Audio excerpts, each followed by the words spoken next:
and that's a big help to me and the program. And I also want to thank Norm Glickman and Elise Glickman, who, Norm is here somewhere, I'm not quite sure where, there he is, whose financial contribution makes this lecture also possible. So thank you very much, Norm. We really appreciate it. The lecture is kind of our big opportunity each year to bring someone to campus who's working on an issue that's of importance in urban studies, and to try to get a range of people, both inside the university and outside the university, to come and hear what the scholar has to say. So we're very pleased to welcome Bruce Western to Penn today. And I'm just going to give a few comments by way of introduction. I forgot to say that I'm Elaine Simon, co-director of the Urban Studies program with Mark Stern, who is sitting over here. So Professor Western is in the Sociology department at Harvard and is also the director of the Malcolm Wiener Center for Social Policy at the Kennedy School of Government. And he came for his PhD to UCLA via the University of Queensland, Australia. So if anybody's trying to guess about his accent, I guess that's a giveaway. Before moving to Harvard in 2007, he taught at Princeton for 14 years. And his recent work is focused on the link between social inequality and the growth of the prison and jail population in the United States. And his work has been path-breaking in showing the extent to which the penal system has become a common presence in the lives of poor Americans, with lasting effects on their life chances. He's written extensively on this topic. Prior to his interest in the penal system, he examined the growth and decline of trade unions in capitalist democracies, and his book, Between Class and Market, Post-War Unionization in the Capitalist Democracies, he takes on factors that account for unions' decline in some countries. His second book, Punishment and Inequality in America, takes up the topic that he will address today. And in this book, he studies the social and economic effects of mass incarceration, how serving time in prison reduces earnings, skews statistics on wages and employment, and destabilizes families. Professor Western has many honors, including a Guggenheim Fellowship, and he was a Jean Monnet Fellow at the European University Institute between 1995 and 1996. He is an elected fellow of the American Academy of Arts and Sciences. And his book, Punishment and Inequality, won several awards, both from the American Sociological Association and from the American Society of Criminology. He's currently co-chair of a task force on the challenge of mass incarceration for the American Academy of Arts and Sciences, and he has served on the Council of the American Sociological Association. So we're very happy to welcome you and interested in hearing about the prospects for reform.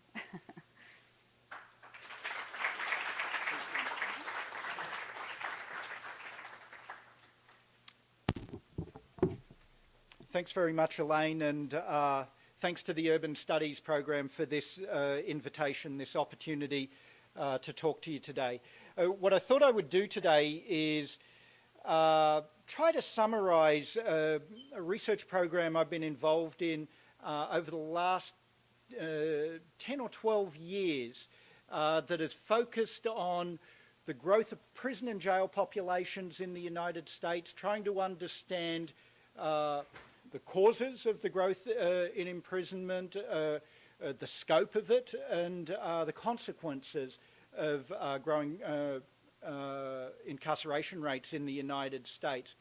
And then what I thought I would do by way of conclusion is talk about the current period in criminal justice politics and talk about opportunities for reform. And when I think about the penal system in America today, the image that I have in mind looks something like this. And this is a prison, a state prison in California. in Chino where a housing unit has been created out of a gymnasium. So this was originally designed to be a gymnasium. The prison was so crowded that that gymnasium was converted to a housing unit for the prisoners there. And of course we'll observe that all of the prisoners are men. There's a male facility, men in their 30s, maybe 40s, largely minority men in this photograph. Now, when I think of the penal system, this is the kind of image that that I have in my head. Coming today from Cambridge, I think the image of the penal system we often have in public conversations perhaps looks less like this and more like this. This is the issue of race and criminal justice as pictured, I guess, by the New York Times and the White House. So pictured here, this is the Beer Summit, as it came to be known. Pictured here is Skip Gates, who is a professor of African American Studies at Harvard, and to Skip's right is Sergeant Crowley. This was the Cambridge police officer that arrested Skip in his home, and the story was that Skip had been away travelling, and he came home to his house and couldn't get in, and sort of forced his way in. A neighbour saw him, called the police. Sergeant Crowley showed up and made an arrest. A media firestorm quickly followed, and the president told us that this was a teachable moment in which we could confront the problems of race and criminal justice in the United States. I'm not quite sure we actually got that teachable moment.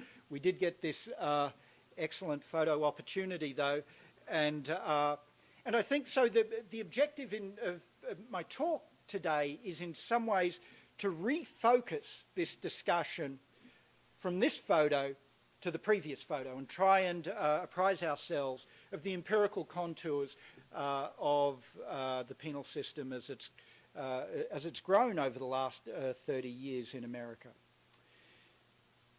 But first, some social theory. Mass imprisonment. So this is a core concept for people who are studying the development of the criminal justice system in the United States over the last 30 or 40 years. Mass imprisonment, this was a term coined by the sociologist David Garland. And Garland has a two-part definition of mass imprisonment. There's as much theory as you'll get out of me today. And David Garland says mass imprisonment is a rate of imprisonment that's markedly above the historical and comparative norm for societies of this type. He's talking about advanced liberal democracies. So a very high rate of incarceration, historically unusual, comparatively unusual. But then he goes on, the second part of his definition, he goes on to say, imprisonment ceases to be the incarceration of individual offenders and becomes the systematic imprisonment of whole groups of the population. And so this was a cryptic but intriguing sort of idea. Intriguing for me as a sociologist because incarceration now, according to Garland, is inhering not in the individual, it becomes the status of a group, right? But it's cryptic because it raises the obvious question, at what point are we no longer incarcerating the individual, but we're crossing some threshold to incarcerate the group?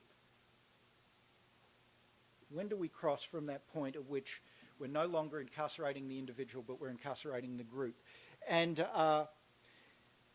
so I'm going to try and explore that concept this afternoon. And I think where I'm going to arrive is we're going to have to reformulate it a little bit. And I think it's going to tell us something important about how we think about both the penal system and crime control, but also social inequality in America. Okay, some empirical context. You measure the scale of a penal system in a country with an incarceration rate. The incarceration rate is the number of people who are locked up on a given day. And if we look at Western Europe, the incarceration rate in Western European countries at the beginning of the 2000s, about the same now, a little bit higher in some countries.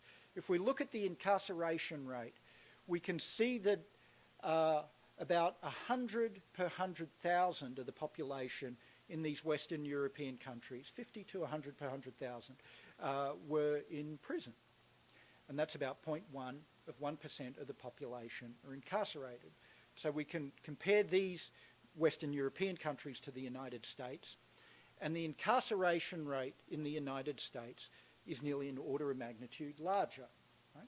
It's about 700 per 100,000, 0.7 of 1% of the US population in 2001 were behind bars, either in state or federal prison or in local jails. It's higher now because imprisonment rates have grown over the last decade.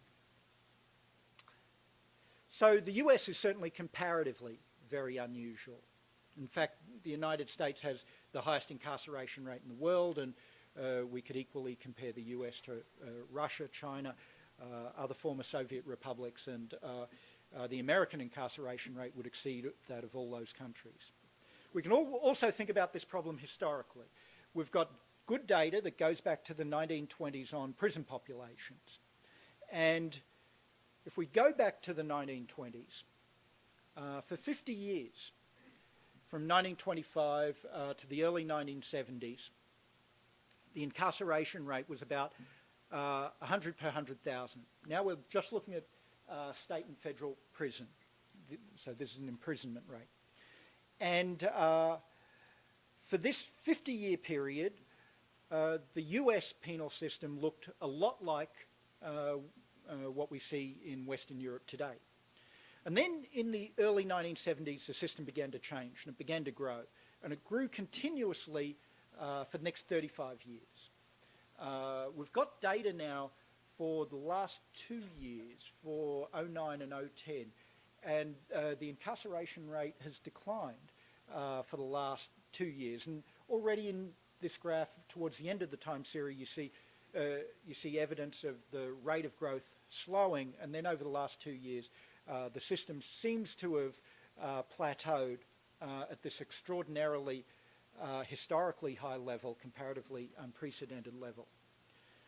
So what do these numbers mean?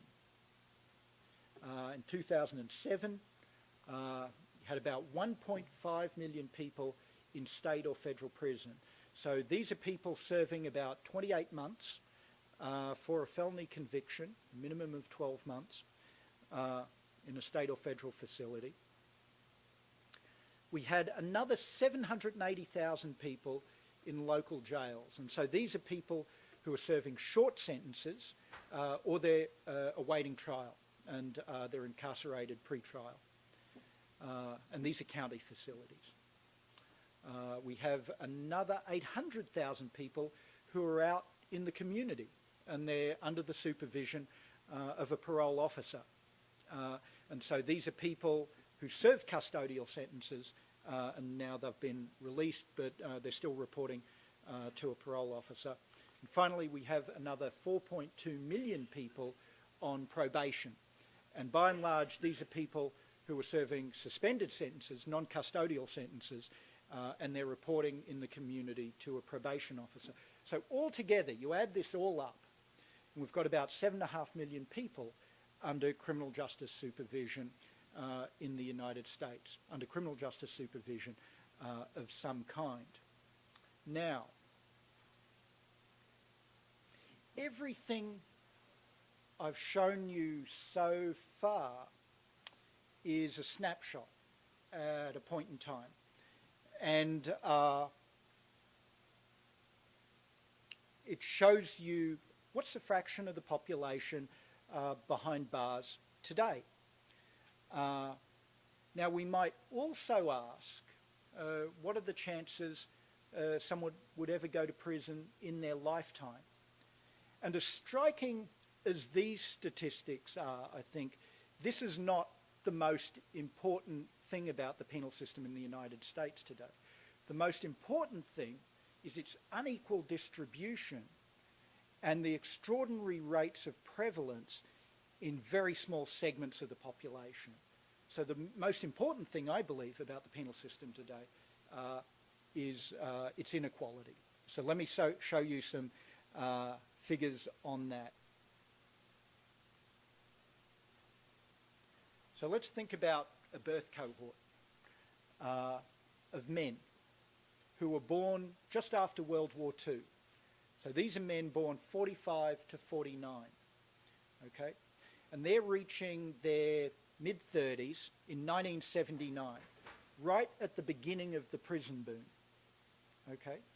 And so we can ask of this group of men, what's the likelihood by the time they get to 1979, by the time they reach their mid-30s, what's the chances that they've ever served time in prison? That's 28 months at the median of time served for a felony conviction. And what's this figure telling us? It's telling us that incarceration is stratified by education and stratified by race.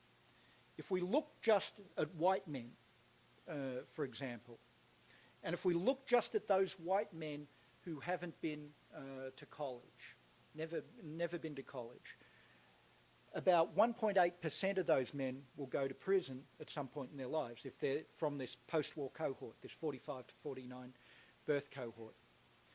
If we look at African American men who have never been to college, the chances they'll have been to prison at some point in their lives is about 1 in 8, right? About 12% of those men. If they dropped out of high school, the chances are a little bit higher, about 15%.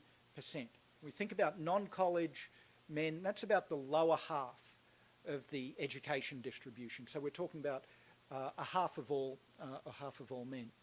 So let's compare these guys to another birth cohort, to a birth cohort that's born at the end of the 1970s. So if you're born 75 to 79, you're reaching your mid-30s around 2009. Okay, so this is a birth cohort born 30 years later, 3 decades later. And here are the lifetime risks of imprisonment for that birth cohort. So these are men who are now in their mid-30s, right?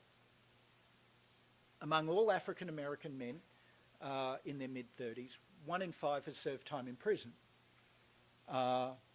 If they never went to college, that's about half of all African American men in this birth cohort. If they never went to college, a third have been to prison. Okay? A third have served prison time. If they dropped out of high school, if they never completed high school, 70% have gone to prison. So for this recent birth cohort of African American men with very low levels of schooling, serving time in prison has become an utterly normal life event. Okay? The criminal justice system has become a ubiquitous presence in the lives of these recent birth cohorts of African American men with very low levels of schooling. Prison's become normal.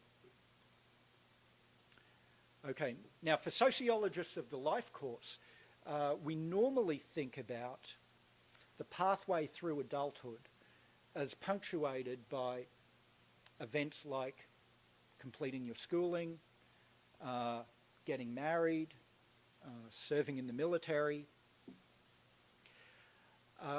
But under the current historical conditions of very high incarceration rates, we should also think about prison time as a life event that punctuates the trajectory through adulthood.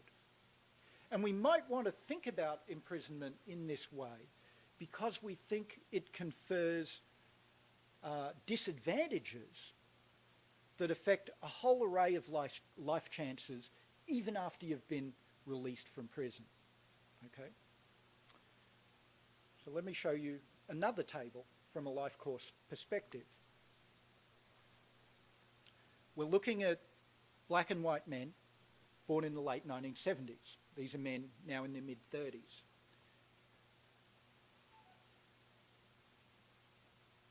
Much higher marriage rates among whites, much higher rates of college completion, and rates of military service are about the same. In the current context of very high rates of imprisonment, I'm suggesting we should view prison time as a life event that characterises the life course.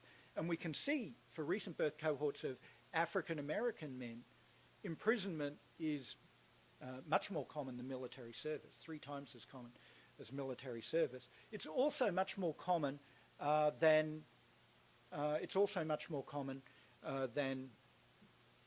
completing a 4-year degree.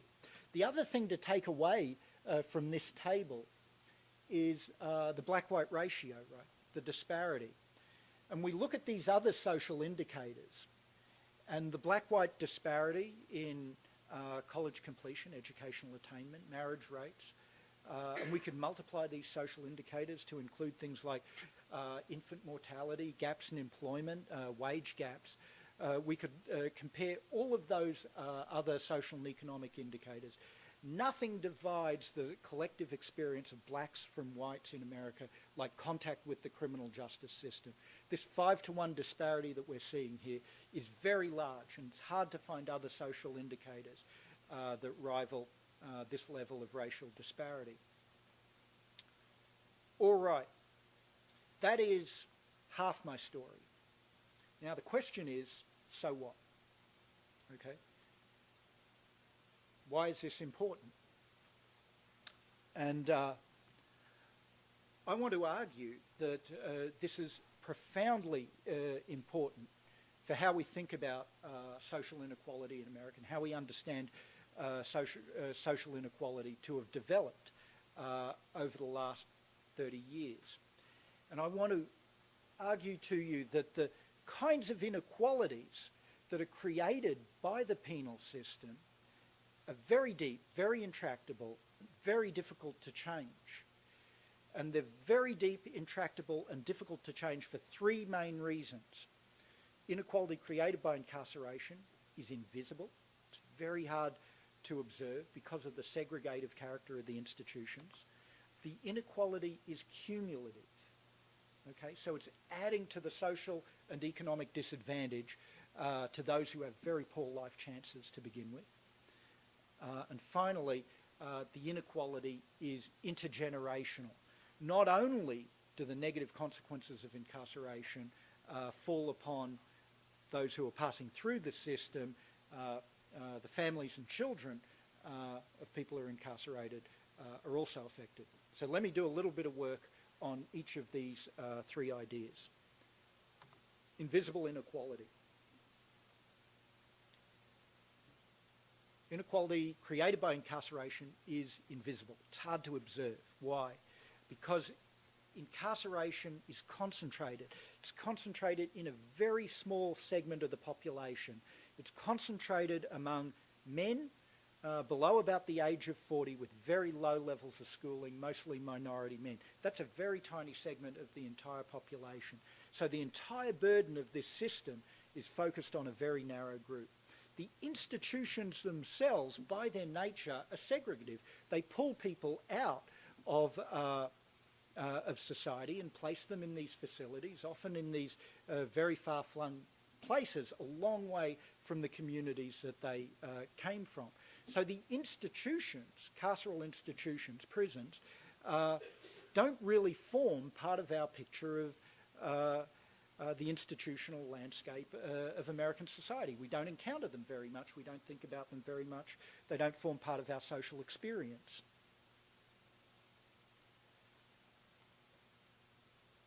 Now, this is important for sociology and students of inequality because it means that incarceration is often overlooked in our social accounting. If we're interested in trying to document social inequality, we are likely to miss the penal system.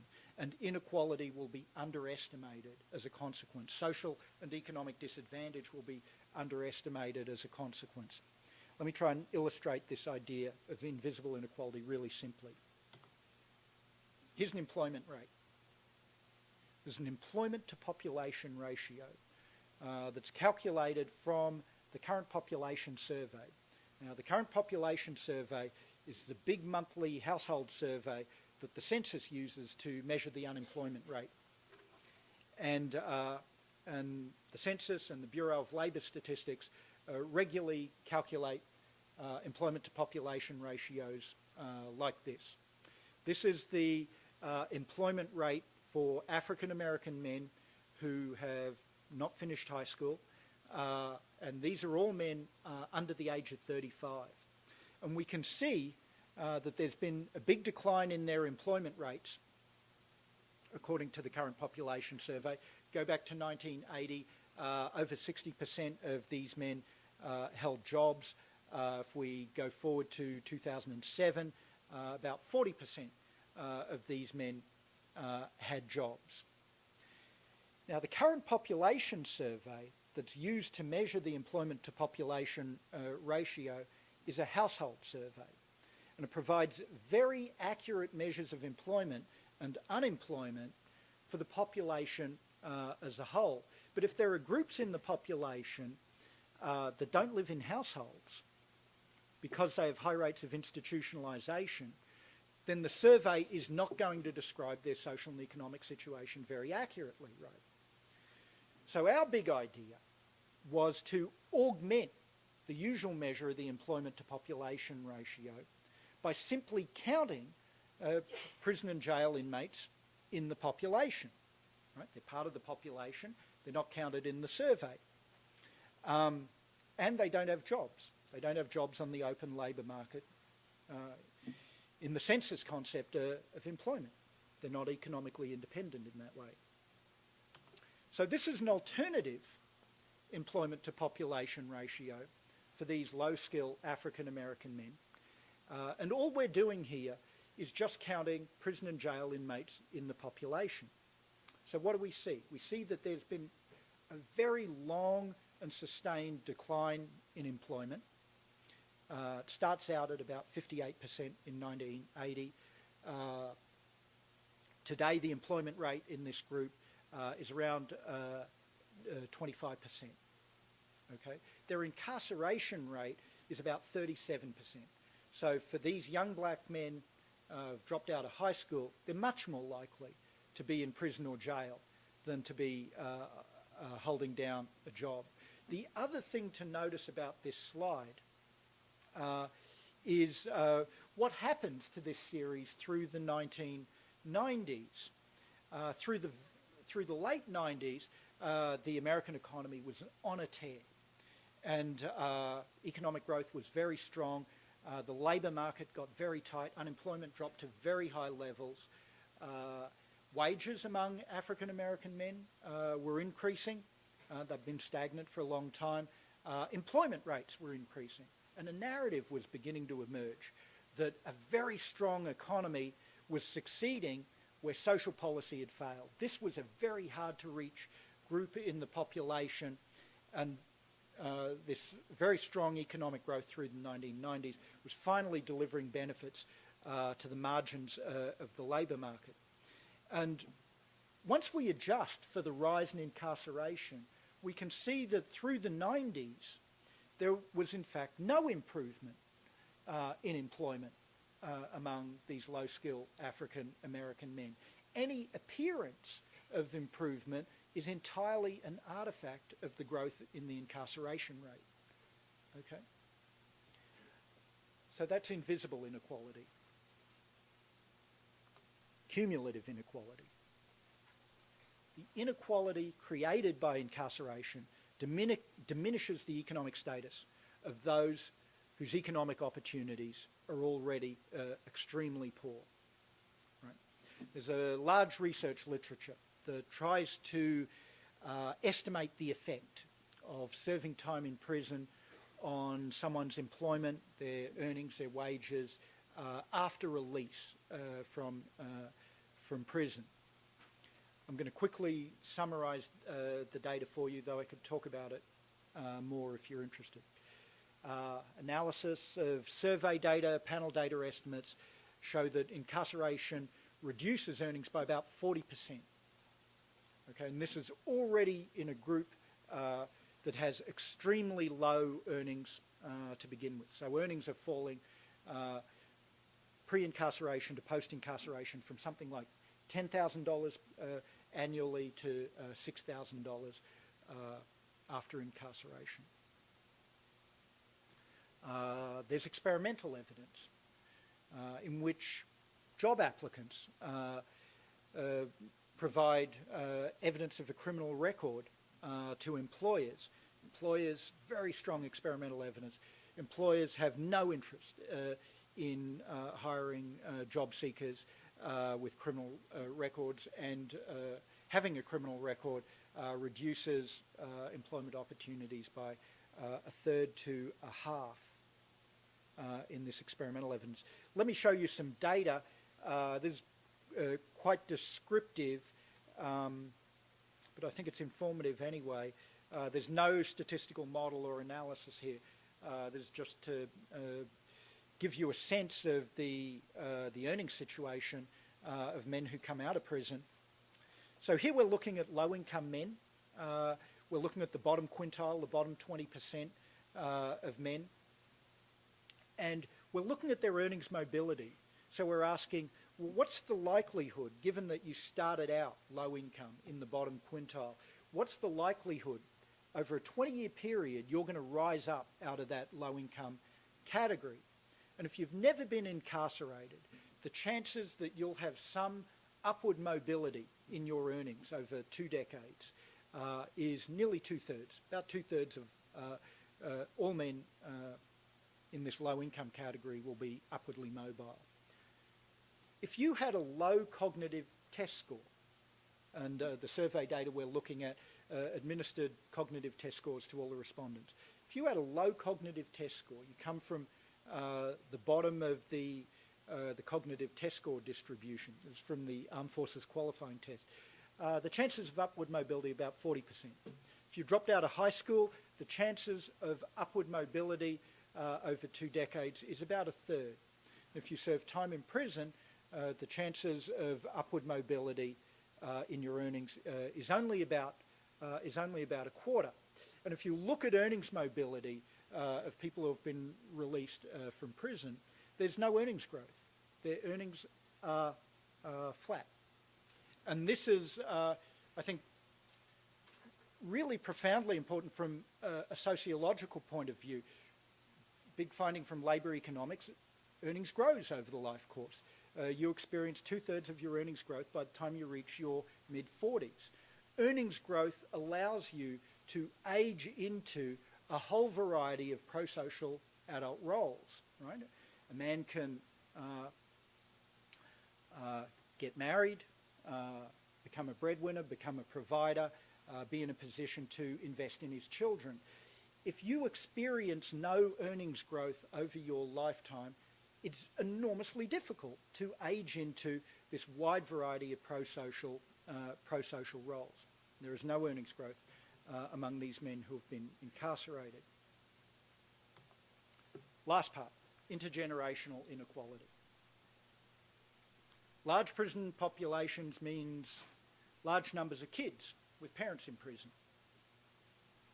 This is a very active area of research right now. There's a lot of work being done on this.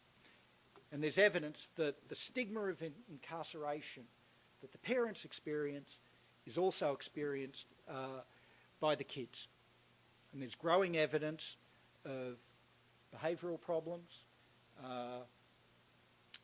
diminished academic achievement, aggressive behaviour, depressive symptoms among kids whose parents have been incarcerated. And there's also evidence that these effects are concentrated among the boys rather than the girls in these families. I want to show you one sliver of empirical evidence, more to indicate the scope of what we're talking about here than anything else. And this is data on the number of kids with parents in prison.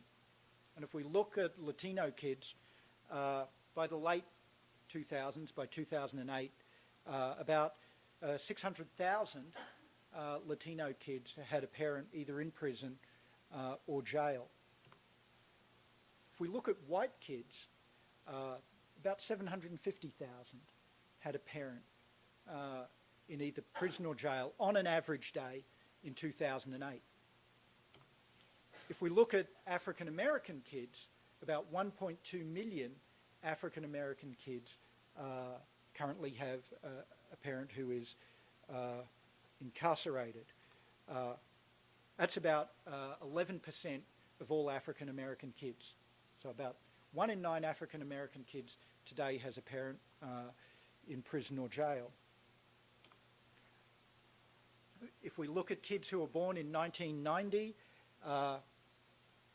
among African American children, 1/4 will see their father go to prison by the time they reach their 14th birthday.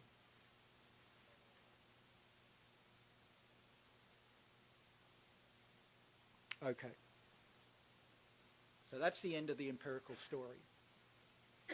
Now let's return to our original concept of mass incarceration. So I want to reformulate Garland's idea a little bit. Remember, the tricky part for me was this idea that when incarceration rates are historically high and concentrated, mass incarceration is no longer the incarceration of the individual, it's the incarceration of the group. So I would want to try and reformulate that idea in this way.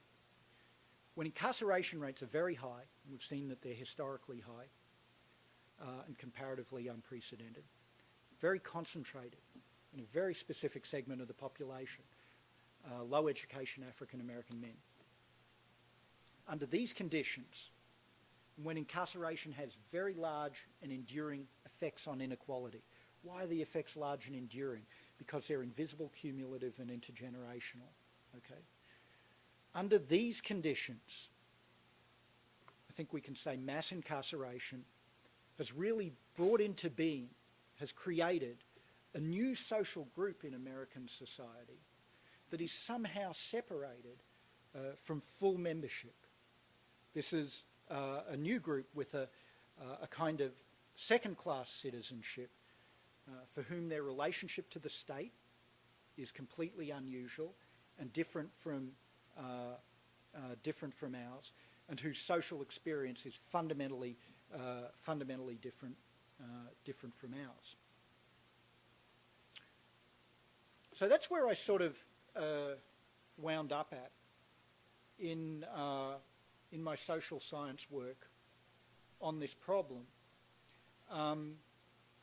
But I think we can't leave the story there, right? I couldn't. So we're in a special time now. Since the financial crisis, the recession, the states are in a desperate fiscal crunch. And the fiscal cost of correctional spending is very, very transparent for state policymakers now as they try and balance their budgets. So this implies that there is political will for retrenching mass imprisonment, or at least cutting correctional budgets, and those two things are by no means equivalent. But they could be. But the question we have to ask is, what is the problem we're trying to solve? Right? What is the problem we're trying to solve? Is it the prison populations are too large? Is the problem we're trying to solve high imprisonment rates? And I actually think the problem we're trying to solve is not that.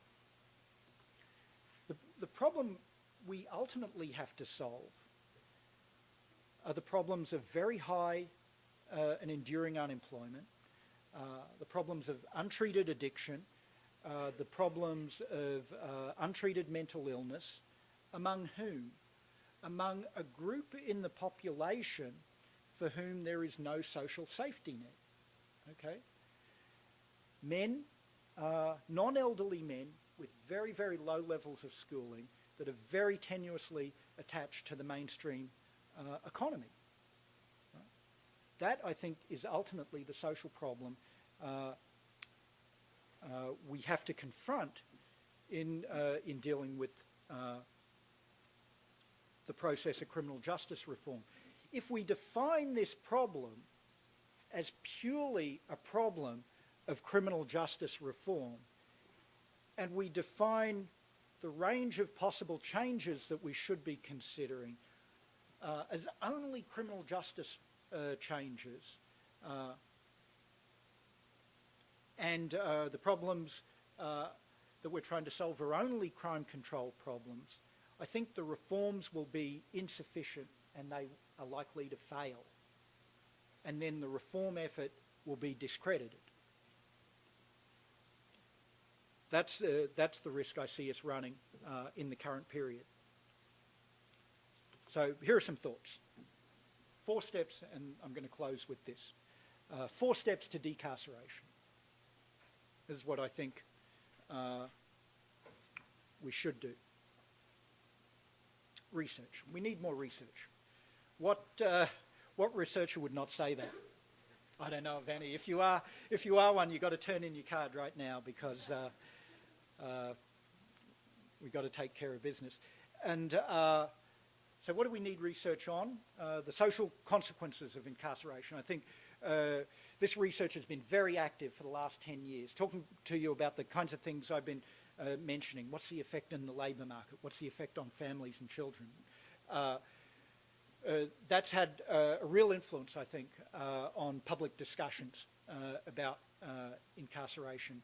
We need more of that. We need more research on success stories of successful reductions in prison populations. And now, as the rate of imprisonment has begun to decline, there are some states, we can point to 13 states now that have reduced their incarceration rates over the last 10 years.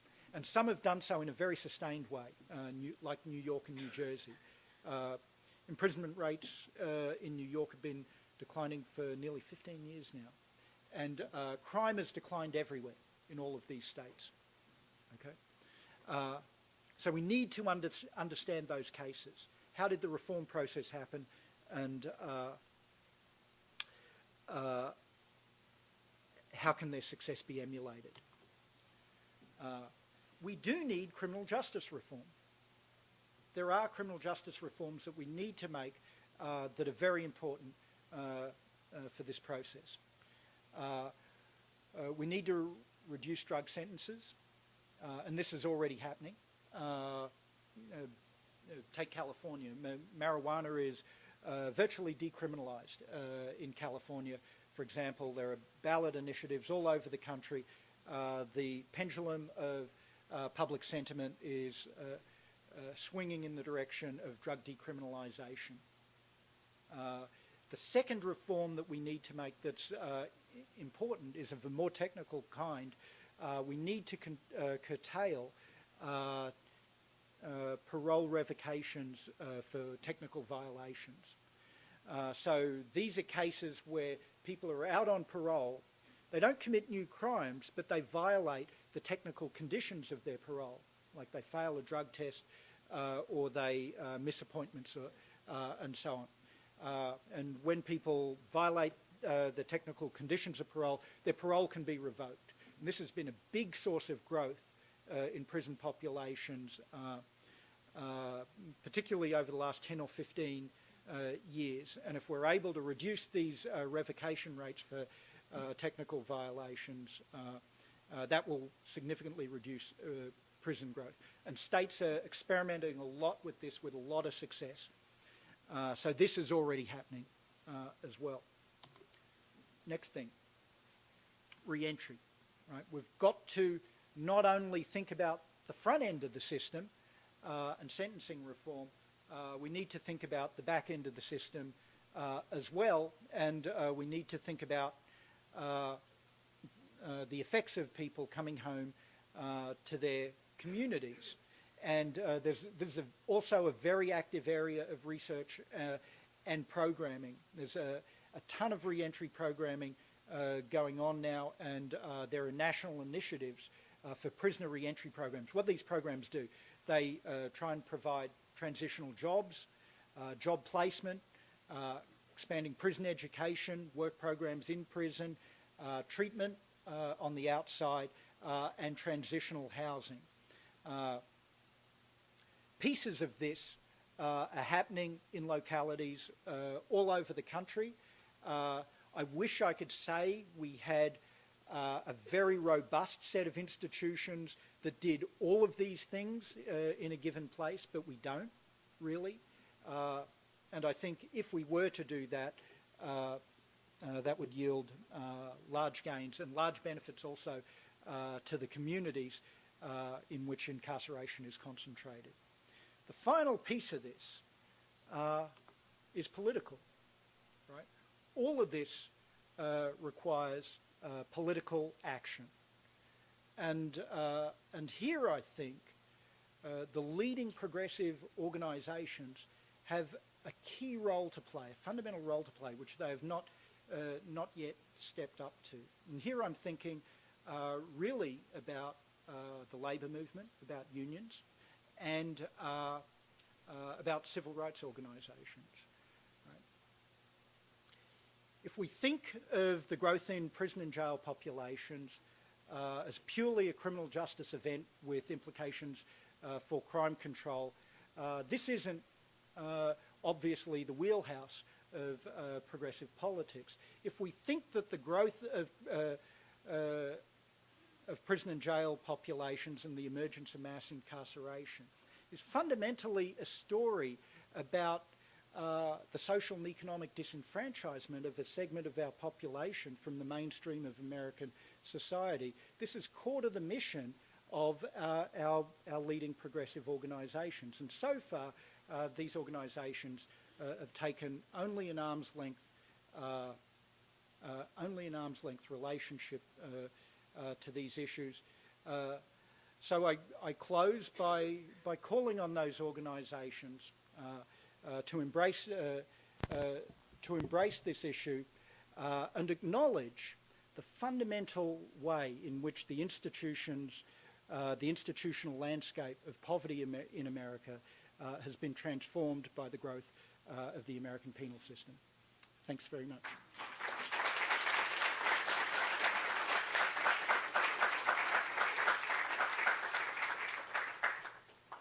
Okay. We have time for questions. Do you want to field the questions yourself? Yeah, So we have time for questions, and so please feel free to raise your hands and you can. Yes.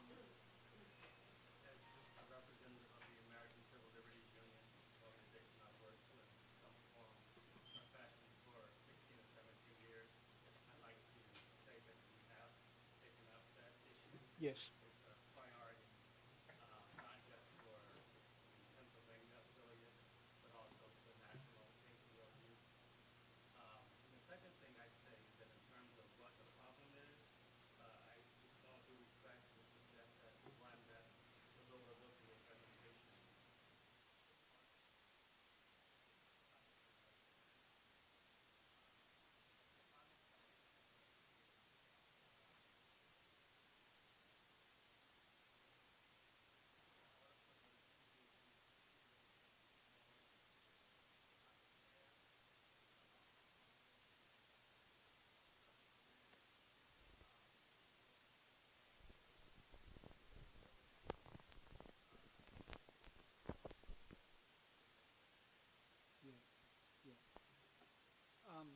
So let me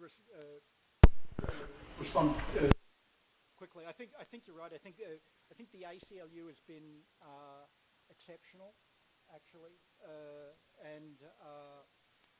but it's a very, very important exception, and I think what distinguishes you is your core mission for civil liberties and organisations for whom social inequality should be a fundamental concern, I think, have not done enough. But you're absolutely right to correct me. Targeting and profiling, I think that's right. And I think there's a larger political context as well in which the politics of crime, I think, through this whole period have become deeply racialized, and that's the backdrop against which these incarceration rates have grown. And I think as we think about this, it's interesting, Marie Gottschalk and I were on this National Academies panel at the moment. We had a long discussion about the growth of the system. And some on the panel were rightly saying, look, crime rates increased a lot from the 1960s to the 1980s. And, you know, that forms the context for why the system grew. And I don't think that's right? And I would say you need to explain why, of all of the things that could have been done in response to the increase in crime in American society from the early 1960s to the early 80s, why this particular response was chosen. Of all of the different things that could have been done, why was this particular thing chosen? And I think policymakers, the general public, voters, had in the back of their minds an idea of the offender, a threatening offender whose moral status was so severely compromised as to put them outside of the rest of human society. And it's in this context that we could conceive of things like life sentences and so on, which are very unusual in other countries. And so these are people that are not fully like the rest of us, and we can mete out harsh punishment of a very, very unusual kind. And so I think this is, in a way, the biggest challenge of all. But I think you're exactly right. I know this gentleman was second. I'm not sure who was first. Thank you very much. You gave me a great deal of inspiration. My friend Jack and I were just downtown at a decarceration demonstration at Governor Corbett's office, and that's by way of an announcement. I think it's essential. Speak up, please. Pardon me? Could you speak up? My friend Jack and I were just downtown at Governor Corbett's office at a decarceration event, and I think it's essential that folks in this room and your friends, etc., pay attention. This is by way of an announcement, and I'm sorry to do it, but and they then proceeded from 3 to 4. They then proceeded to the Criminal Justice Center, brand new building, and then they went over to Love Park. But the other point that and I don't want to go on too long, but there's so many programs, grassroots, etc., and I'm not going to go into that. But one of the key lacking elements is housing. And people will say that there's so many like institutional blockages to it. But there's any number of creative ways, underground ways to provide housing for people. And it's a key element. It's a force of stabilization that they can benefit. And we need to. Yeah, I agree. I agree. There's an enormous housing gap, and that's you look at the research on re-entry and housing, employment, and treatment. You know, they're the three keys, and people are, as you say, fundamentally insecure when they're not securely housed. Fundamentally insecure when they're not securely housed.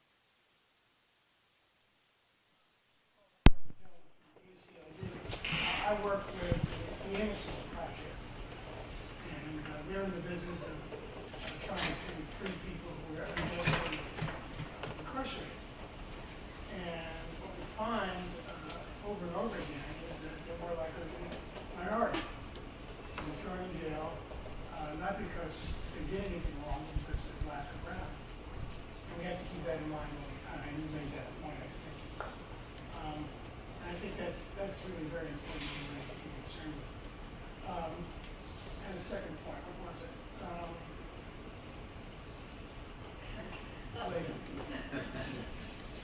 side a little bit. Okay. You spoke about the rates of incarceration Yeah. and the disparity between the United States and other countries. I know you talked of mostly U.S. focus. Can you explain a little why the rates are lower in the Western countries? Yeah, yeah. It largely driven by policy differences.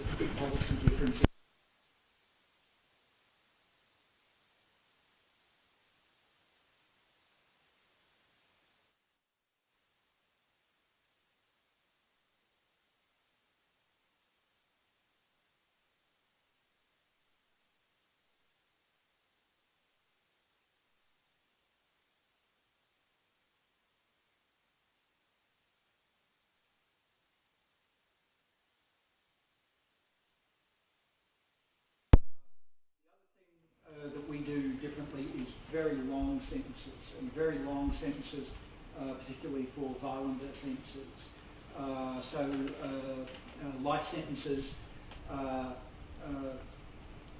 which are creating an elderly population within our prisons, have no real counterpart in Europe. I was talking to a Dutch researcher yesterday, and she was telling me there are now 27 people in the Netherlands who are serving life sentences. I don't know how big their prison population is, but 27 sounds like a small number. And time served in the US has grown as the prison population has increased, particularly for violent offences and for people who have been have second and third felony convictions, and that doesn't have a strong European parallel either.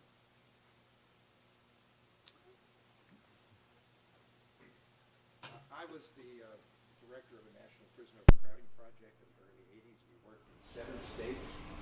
And I think there are a couple elements. I love what you had to say. There's a couple elements missing. One of the things that was happening back then is massive prison building. And as soon as you opened a new prison or added to it, it was filled instantly. And so in the prison industry, the contractors, I mean, there were ads in contracting magazines. This is the new thing for built prisons. And the whole system then, once you're open for new beds, they're going to fill them. When they didn't have new beds, oh, you're close to probation, but oh no, there's beds now. I'm going to send you to prison. I'm not going to give you probation. And there's just a huge amount of backlog. And what we found out was, we worked with southern states and northern states, is that it had virtually no impact on the crime. No matter how, one of the things I used to say is, this is a good corner to sell drugs. We're arresting that guy. Do you think the system isn't going to put someone else on that corner? So there was a lot of economic pressure to build more prisons. And you did it in remote areas, and people got it for them. And so, so the whole system was to fill prisons. And once you have open prisons, you want to fill them. And that's where you want these rates go up. And we've had this thing in Pennsylvania, in the Wilkes-Barre area, where they were sending people to and privatization of prisons is another thing. That started in Tennessee, and I think it was the first privatization of public, what used to be public, and now we're privatizing it. I just want to throw that out there as part of the discussion. Yeah.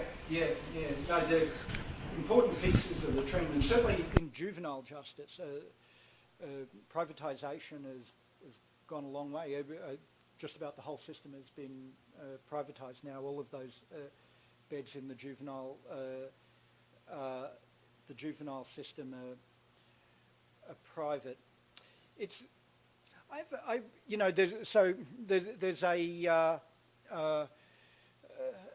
a debate which maybe only academics care about in a way, about the sort of the role of economic interests in driving the increase in prison population. When you've got a correctional budget now of $60 or $70 billion a year, there are lots of vendors with real economic stakes in contracts and so on. And my sense is it's complicated how those economic interests are implicated in how the system is sustained. And certainly it can be difficult to close prisons. You know, communities will mobilise to prevent that. And we can point to examples in which vested economic interests have really been in the vanguard of promoting the policies that wound up really increasing prison populations, which, harsher sentencing. And so the CPOA in California, the Correctional Officers Union in California, I think had a real economic stake in a big penal system, and have been a very outspoken, tough on crime organisation. But I also think that the politics that have propelled the increase run very, very hot, and there's a lot of retributive sentiment in these politics, a lot of populism, and it's happening in a historical context, in my view, in the wake of the apex of these great progressive movements of the 1960s, and so there's also a strong element of political backlash, emotionally infused, in which politicians increasingly, I think, appeal also to racial sentiment, and that's a large driver, in my view, in the growth of the system. Yeah, there was the commission that was going to happen, started by Senator Webb, I believe. Yeah. To look at, I can't remember if it was the whole criminal justice system or just the drug policy. And I was wondering if you could give us an update on the status of that, and also if you have any hope that it will produce any good policy basis. Yeah. So this fell over quite recently, right? And the senator couldn't get 60 votes for the commission. It's I think it's also unclear whether in this session he could get a vote out of the House as well, out of this House. And so there are a number of things he can do that he's considering. One is to try again. He got very close. I think he got to 58 or 59. And he's optimistic, I understand, that he could get to 60. But if he can't, he might seek an executive order to establish a commission. I think that's his second best option. He really wants a commission with a congressional imprimatur on it. The third and final, least preferred option is to work with third-party groups, foundations, outside of government altogether, and try and work to establish an independent commission outside of the government. And I think that's his least favoured option. I think they're going to try again for another vote in the Senate, perhaps after the summer, as I understand, maybe or maybe through the summer. Or could it? mean, that's the inside baseball. The most important question is, could it affect anything? I think it would be symbolically enormously important. I think it would make that contribution to the political debate, that we could take a critical look at the penal system and acknowledge the social and economic contours of the system. I think that would be a tremendously valuable thing to do, and be an incredible legacy project if it were to happen.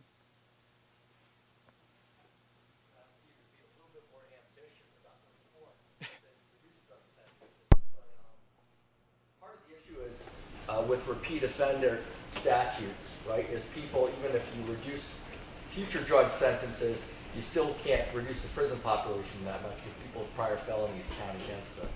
So could you be more ambitious and say, you know, I don't know how you do this, but not count prior drug convictions on someone's prior felony record? Because in California, they've done a lot of, you know, to reduce future, but it's not helping much because people's past carries with them. Yeah. So, in putting out this wish list, I wanted to strike a balance between what I thought might be remotely politically feasible and what could make a difference. Of course, there's tons of stuff that's politically feasible that wouldn't make any difference at all,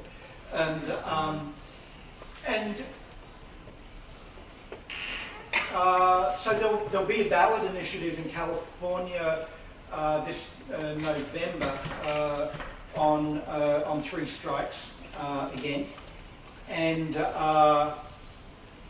they're trying to craft that initiative in a way that they think can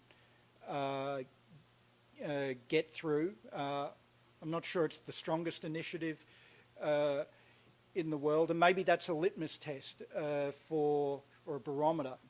I guess they're the same thing.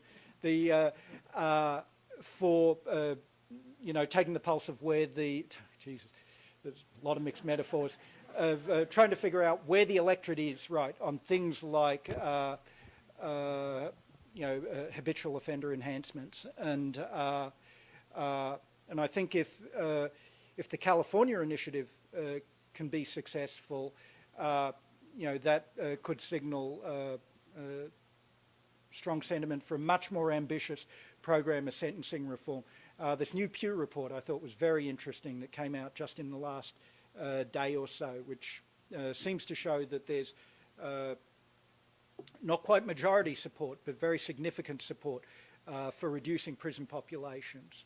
And so I agree with your point that to reduce prison populations, you've got to wind back these enhancements, and maybe we're getting to a point where that's politically feasible. I tend to think we're not quite there yet, but I also think we're charting in that direction. Yeah. My question has to do with why Senator Webb has so much trouble getting the 60 votes, given the Pew study you just mentioned, and also a big part of the political opening is increasing support on the right for criminal justice reform, both from fiscal conservative Grover Norquist types and born-again evangelicals like Chuck Colson. This new Right on Crime, I guess it's not that new anymore, it's a year old, this Right on Crime group has, who's who of conservative power brokers. So why doesn't that translate into anything?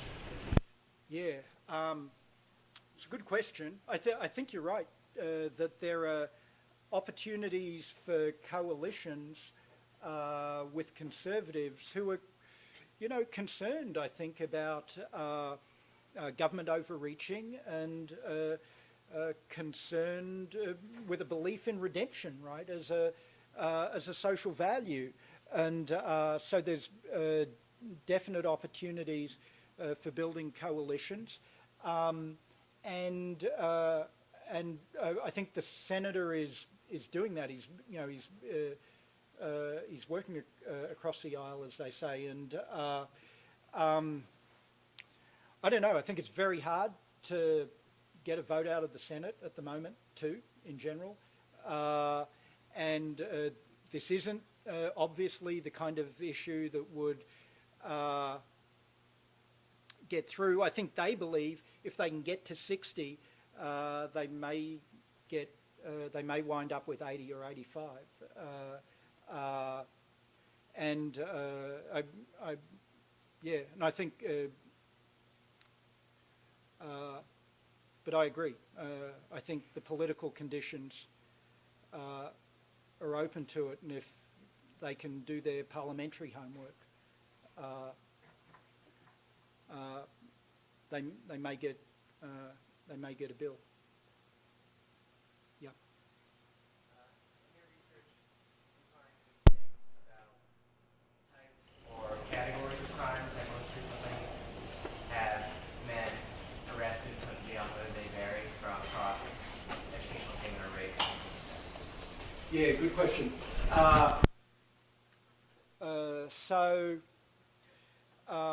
Drug crimes account for about 22% of all people in state prison, low 20s, but they account for about half of all prison admissions, right? And so these are people who are serving relatively short sentences, and 2 or 3 years, but their rate of admission is very, very high.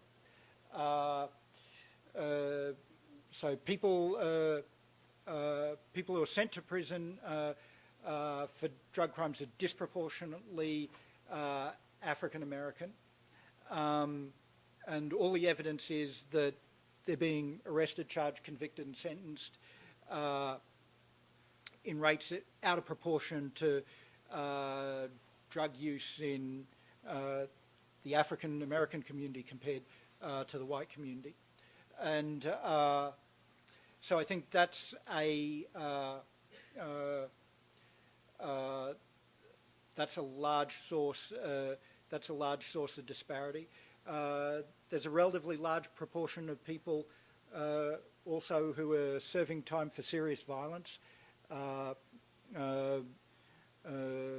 murders and rapes, for example. These are people serving long sentences, but their admission rates are very low, so they don't come into the system in large numbers, but when they're incarcerated for a long time. Very large racial disparity in incarceration rates for murder as well.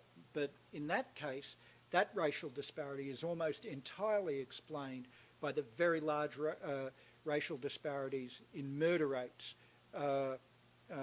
in the African American community compared to the white community. Yeah. So on your data was about black males. I was wondering if you added women to this data, if it would clear it or it would be. Yeah, it's a good question. I wish I had a better answer. So 93%, right, of the prison and jail population is male. And so in most of my work, I focus on men. And as I think about the social consequences of incarceration, sort of the approximate stylized fact that I work with is that this is disruptive for families and significant for gender relations among poor people because it's the men who go to prison and it's the women that stay in their communities and raise kids. Now, of course, that's only approximately true, and it's decreasingly true because incarceration rates are increasing more quickly for women now than they are for men, and they're increasing more quickly for African American women than they are for any other group. I think we're beginning to learn more about women's incarceration and the significance of it for crime, for their families, for their children. I think we haven't fully absorbed the biggest significance of this rapid growth in incarceration rates for women. We've been doing, in a project I'm working on at the moment, we've been doing interviews with men and women in prison. I can tell you, as you're probably fully aware and not at all surprised by that, you know, these are women with enormously complicated relationships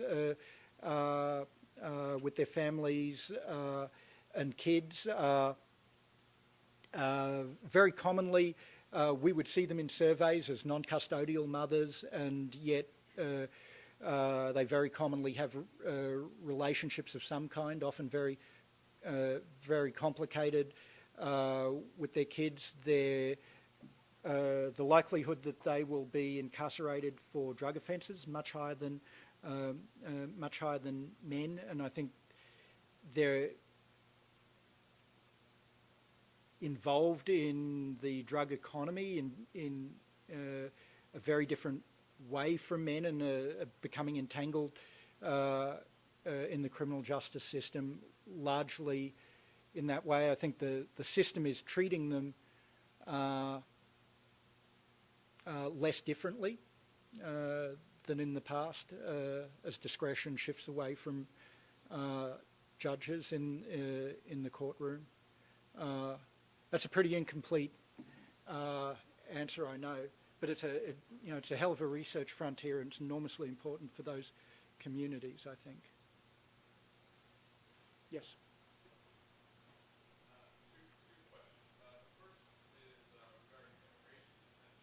Yeah. If at all, and the groups that might be, particularly impacted or affected by that. And the second question is your take on, it seems like when you're reading in the popular media at least about incarceration today, oftentimes Michelle Alexander's work comes up. And I'm wondering if you think her kind of comparison to incarceration as the new Jim Crow is useful or problematic, or what your thoughts are on that. Question. Immigration quickly. So none of the figures I showed had immigration detention except for immigration crimes in federal prison. I think, and people have argued this, that the punitive turn in immigration policy, militarization of the border and so on, is part of a similar politics to the punitive turn in criminal justice policy, in which government, in the face of what appear to be very fundamental and difficult and intractable social problems, I think often resorts to pretty flamboyant and symbolic displays of state power. And there is much speaking to political constituencies, I think, as really trying to come to grips with social problems in the world. Michelle Alexander is, I think, doing tremendous work to bring public understanding to this problem that I think no one really knows about. And I mean, we know about it, but we're not representative. And I read in the Boston Globe the other day, she sold 175,000 books. Unbelievable for an academic book. And I think this is tremendous. I think this just has the power to open the public conversation. And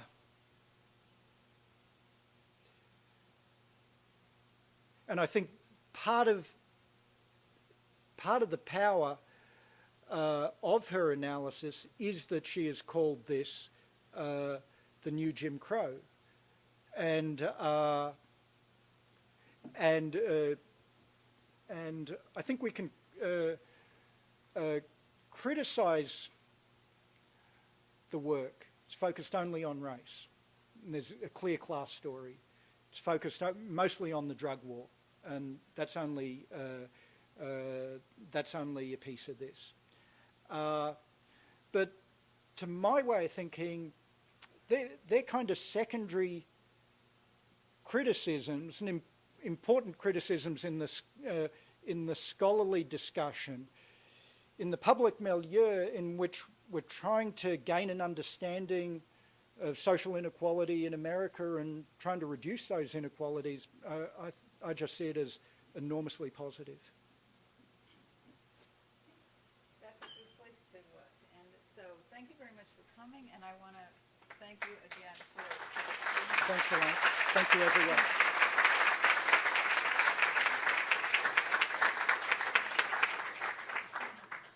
Great. Thanks so much.